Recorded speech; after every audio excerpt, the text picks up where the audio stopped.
এই উম্মত তো এক নেকি দিয়া জান্নাতে যাবে। কয় নেকি দিয়া? একটা নেকি দিয়া জান্নাতে যাবে এই উম্মত। অন্য উম্মতের কথা জানি না আমি, এই উম্মত এক নেকি দিয়া জান্নাতে যাবে। নবীর একটা আদর্শের কারণে জান্নাতে যাবে। সিরত মানি আদর্শ। আর এটা আমরা কদমে কদমে মুহতাজ।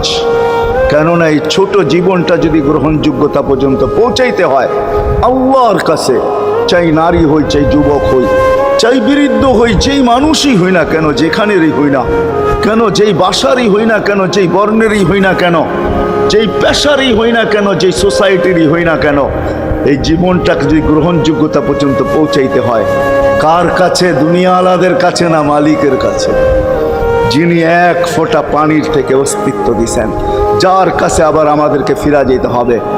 পালানের কোনো সুযোগ নাই। এই জন্যই কোরআন আমাদেরকে বোঝায় আইনাল মাফাত। আল্লাহ বলতেছে কোথায় ভাগবে তুমি, বলো কোথায় ভাগবে?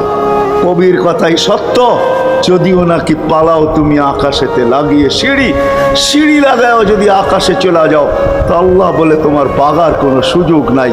কেননা ইল্লা বি সুলতান, ওইখানেও আমার রাজত্ব, এইখানেও আমার রাজত্ব,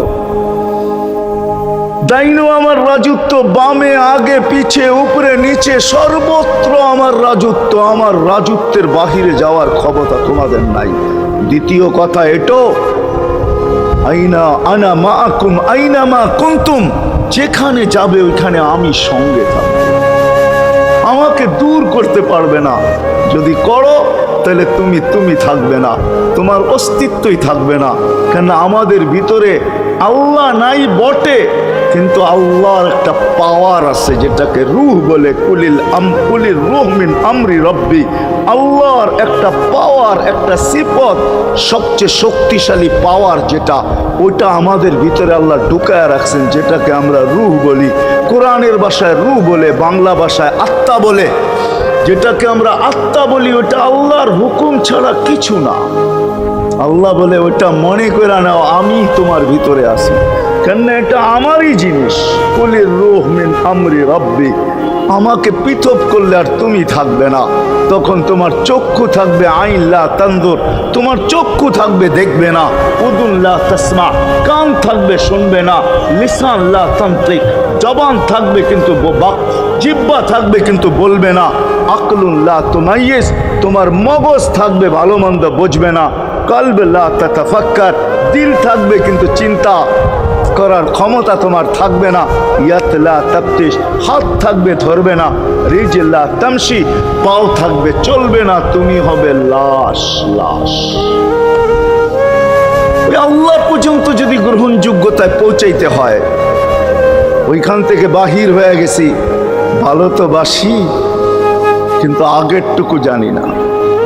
ও মেরে দোস্ত, শুধু ভালোবাসলে চলবে না। আবু তালেবের চেয়ে বড় ভালোবাসা আপনার আমার ছিল না। সাহাবাদের মতো ভালোবাসা আপনার আর আমার নাই। আছে নাকি? হ্যাঁ, আবু তালেবের মতো ভালোবাসা ছিল। চলেন শর্ট করি। আবু তালেবকে নিজের হাতে আল্লাহ রসুল কবরে রাখছেন। যখন রাখতেছিলেন তখন চিৎকার দিতেছিলেন, আম্মি মা তারাক্তালি সাবিলা, চাচা কোনো রাস্তা রাখলেন না আমার জন্য।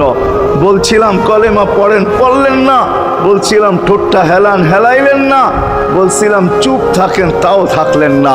সর্বশেষ একটা চিৎকার দিলেন, আলা মিল্লাতি আব্দুল মুত্তালিব, আব্দুল মুত্তালিবের ধর্মের উপরে চলে যেতেছি। এই কথা বইলা দুনিয়ার থেকে বিদায় নিলেন। চুপও যদি থাকতেন তো আমার জন্য কোনো সুযোগ হইতো। চাচা, ও চাচা, আমার জন্য কোনো রাস্তা রাখলেন না। ভালোবাসা কাজে দিবে না। এই জন্য চলেন, জীবনটাকে গ্রহণযোগ্যতা পর্যন্ত পৌঁছাইতে হইলে কদমে কদমে মুহাম্মদুর রাসূলুল্লাহর আদর্শ লাগবে। যেটাকে আরবি ভাষায় সিরাত বলে, যেটাকে কেরিয়ার বলে।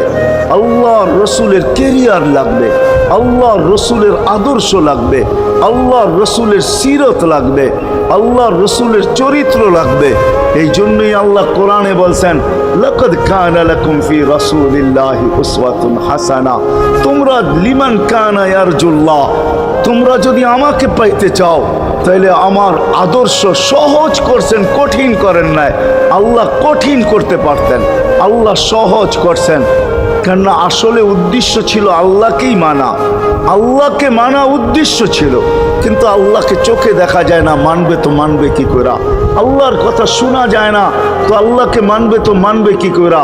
আল্লাহকে তো দেখা যায় না, আল্লাহকে তো আল্লাহর কথা শোনা যায় না, আল্লাহকে ধ্যান ধারণায় আনা যায় না, কোনো ধ্যান ধারণার ভিতরে আনা যায় না যে আল্লাহর আকৃতি এরকম।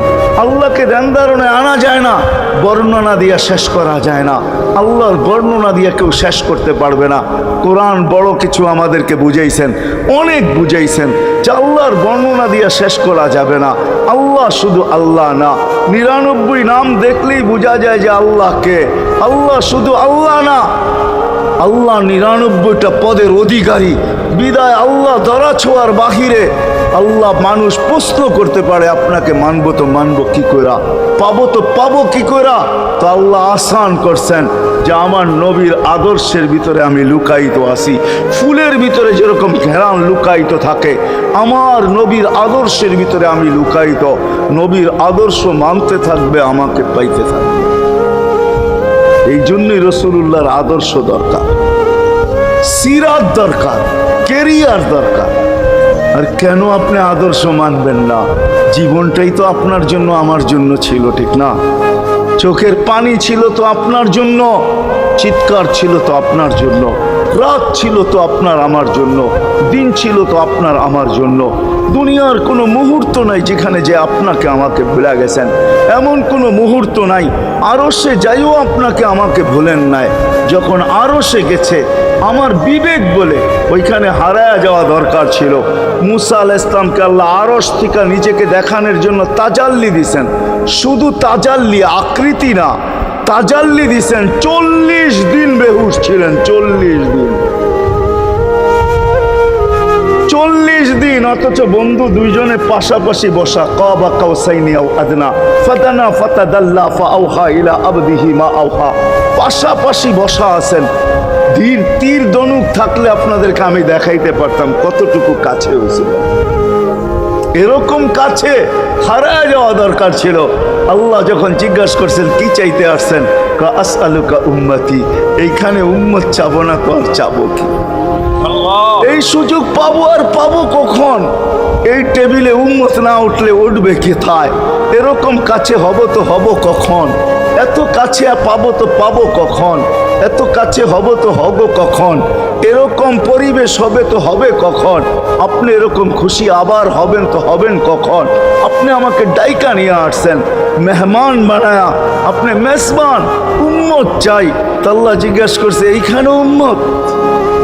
তো যুক্তি দিতেছে আনতা রব্বুল করিম আনান নবিয়্যুর রহিম কাইফা তুদাইয়ু হাদিল উম্মাহ বাইনাল করিমি ওয়ার রহিম।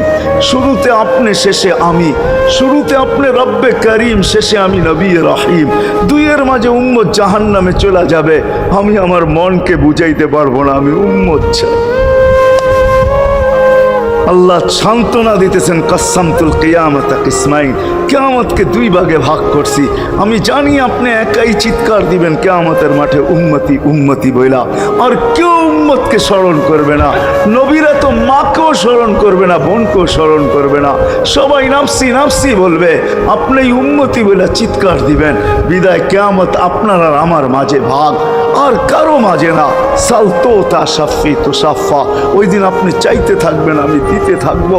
আপনি সুপারিশ করবেন, আমি মঞ্জুর করতে থাকবো।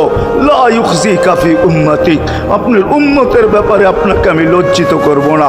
কোরআন আসছে আল্লাহর রাসূলের কাছে, আদ-দুহা ওয়াল লাইল ইদা সাজা মা ওয়াদ্দাআকা রাব্বুকা ওয়া মা ক্বালা।